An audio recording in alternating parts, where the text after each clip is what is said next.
Good old Johnny Nelson, eh?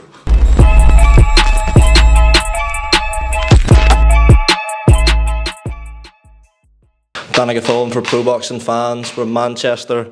We've just had quite a respectful press conference between Zelfa Barrett and Gill, and in about 45 minutes time, an hour's time, we'll have what I imagine will be a slightly less respectful press conference between Jack Catterall and Josh Taylor. Busy day today, Eddie? Yeah, looking forward to it. Obviously, yesterday in Edinburgh was great.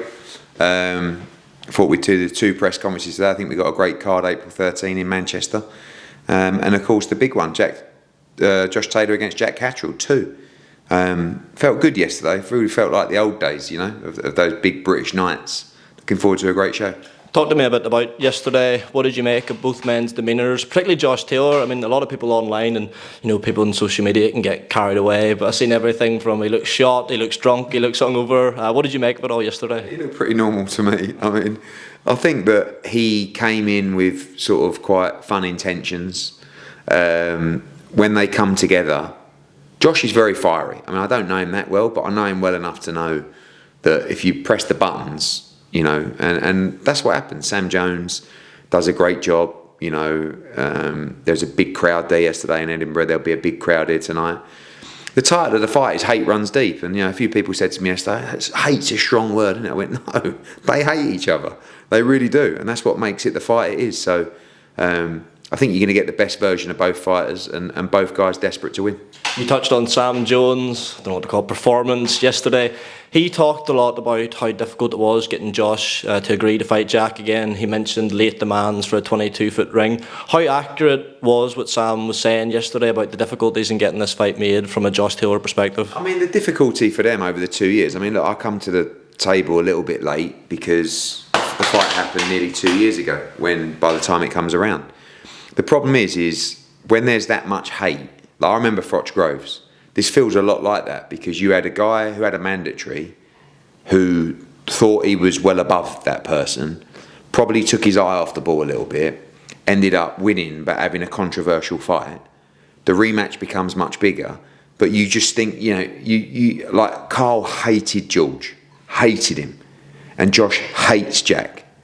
And the feeling was mutual on both sides. And it feels a lot like that, you know, because the controversy of the first fight, the rematch should have happened immediately. But like I said, there's that much bad blood that all of a sudden it's just not really, you know, it doesn't get made. And, you know, regarding the ring, that's just all kind of stuff that, you know, Tom Grant said that they were just winding Sam Jones up with you know, various bits and pieces. And, you know, it's all good fun. But it was a difficult fight to make. Just, it feels almost stupid interviewing you before the press conferences. God knows what's going to happen out there, but we will move on. It's well publicised. You said Gervonta Davis has rejected your offer to fight Conor Benn.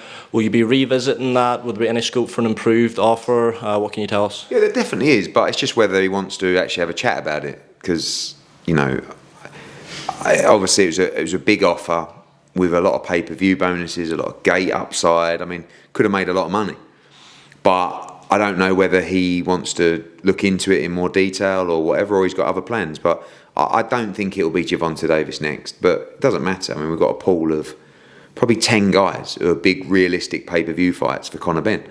We just wait now on the decision from the appeal, and that will determine where he fights next. With these fights, you've been floating for Conor, Gervonta Davis, Chris Eubank Jr., Devin Haney, names like that. People on social media have been critical. They've been saying that with Conor, you're not taking that route you would often see a fighter of his age take, you know, eliminators, build towards world titles. And some people are even saying it shows a lack of faith in Conor, that you're looking to cash him out. What do you say to comments like that? Doesn't really make sense. If you're looking to cash him out, you know, then you do it in a big... I mean, on one hand, he's not fighting the guys that are cashing him out, and then he's not fighting credible enough opposition. But then when you take that leap, you're cashing him out. I mean, you can't really win either way. He's in a position to fight. When you've got his profile, you can fight for a world title at any time. You don't need to build and fight irrelevant names to get yourself in mandatory positions, because no one will fight him. You've seen from the social media reaction, everyone wants to fight Conor Benn. But until we determine where those big fights can take place, it's very difficult to pull the trigger, because half of those names are due in England, half of them are due in America, and a couple of them would land in the Middle East. But until we have a conclusion in terms of where he can fight, we won't pull the trigger. But that will only be a couple of weeks. You mentioned Conor's profile there. Do you think we actually have an accurate representation of where that is over the past 2 years? Because, as you mentioned, we've not seen him fight in the UK. He's fought in Florida. He's fought in Vegas at 3 in the afternoon their time. How do we actually know what the buzz on social media will translate to as ticket sales and pay-per-view sales if it got to that point? Well, we know it from viewership on DAZN. We know it. Social media interaction and numbers is a huge indication of ticket sales, particularly of viewership. And we've already seen his viewership on DAZN. It's, even fighting in America at 3 o'clock in the afternoon, you only have to look at the names that are commenting, calling him out. They're all watching. Everybody's watching. And, I heard a comment from Tunde who said, it's Anthony Joshua, it's Tyson Fury, and then after that, it's Anthony Yard. I actually disagree. I think it's Conor Benn. I think Conor Benn is the biggest name in British boxing outside of AJ and Fury. But he still needs the big fights. When we announced Conor Benn against Chris Eubank, it was the fastest selling, highest grossing boxing event ever at the O2 Arena. And that was when Conor's profile was probably half of where it is now. So we know, DAZN know, he's going to drive huge numbers, but you need the right dance partner.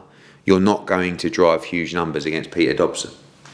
You're going to do it against Keith Thurman. You're going to do it against, actually not Keith Thurman, Danny Garcia. You're going to do it against Gervonta Davis. You're going to do it against Chris Eubank. And all of these guys can be made, apart from Chris Eubank.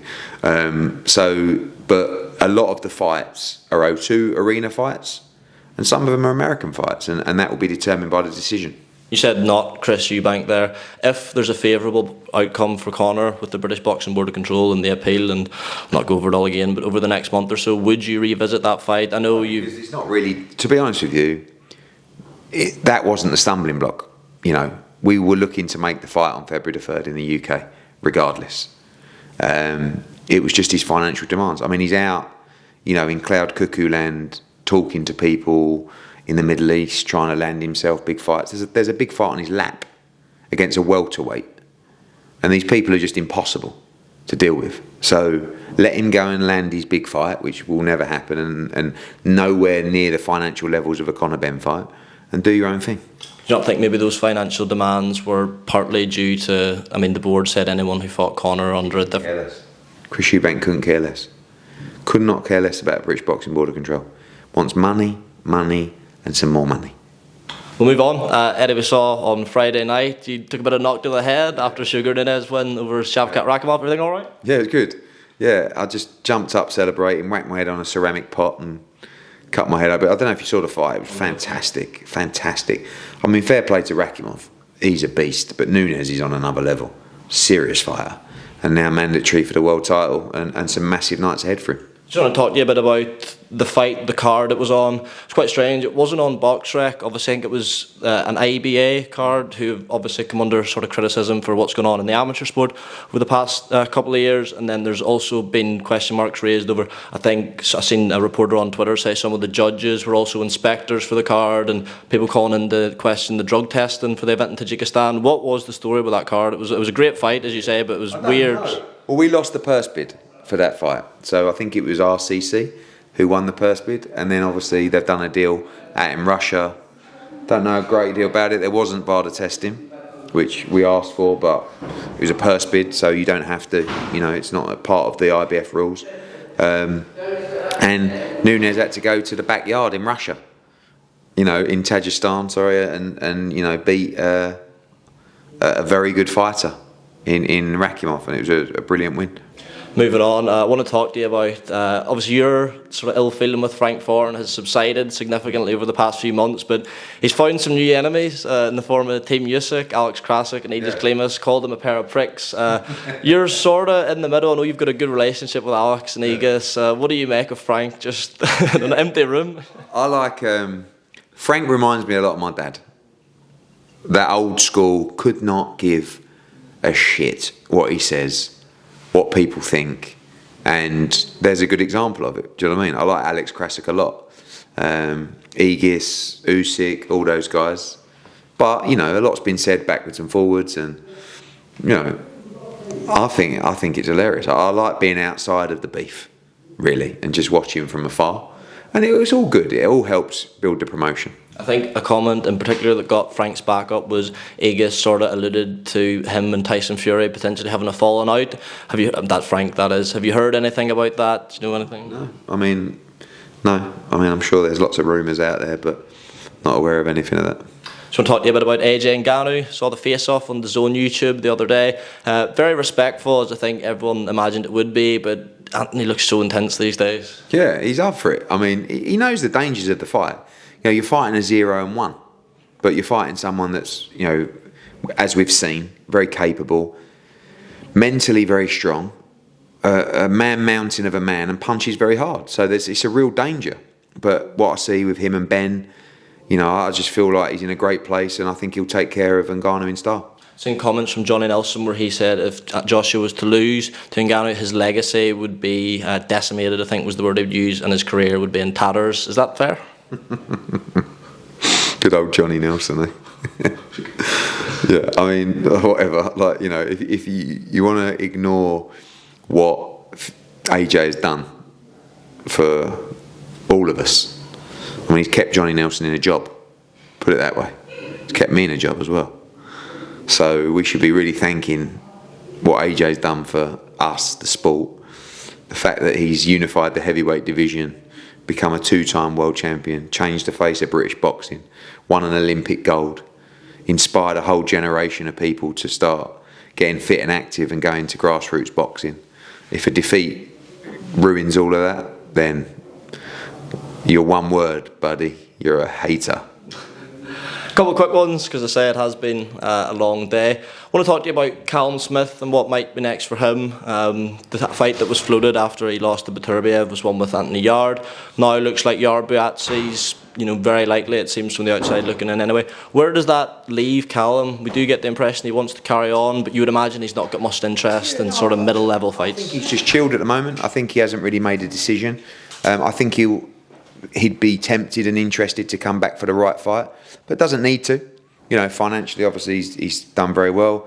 Former world champion, challenged for a world championship at 175 pounds. Just comes down to what he wants, really, as a person and an individual. If he's got the fire in his belly to fight again, I think he will. If not, I think he'd be more than happy with his career. Last one, I saw a clip from an interview, can't remember who it was with, but you talked about the purse bids that have been ordered for Dalton Smith, Adam Azim, and you seem pretty certain that Ben Shalom and Boxer will pull Adam Azim out. What makes you so confident? Because I know the game. And I think they want the fight. He ain't ready.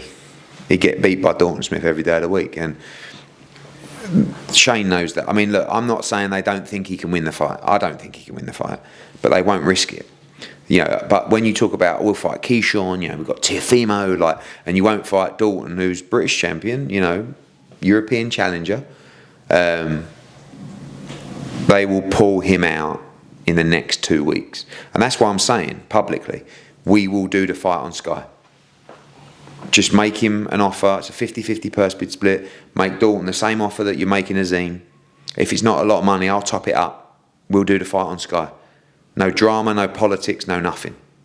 Because when they pull him out, I don't want that to be an excuse. Just be honest when you pull him out and say, we're not ready for Dalton Smith. But Dalton's got to beat Zepeda on March 23. This is a tough fight. I mean, 400 levels above the level where Adam Azim's ever boxed. And by the way, Adam Azim's a great young fighter. But in my opinion, they will pull him out in the next 2 weeks. Well, Eddie, we'll wrap it up there. Took up plenty of your time. Thanks very much for speaking.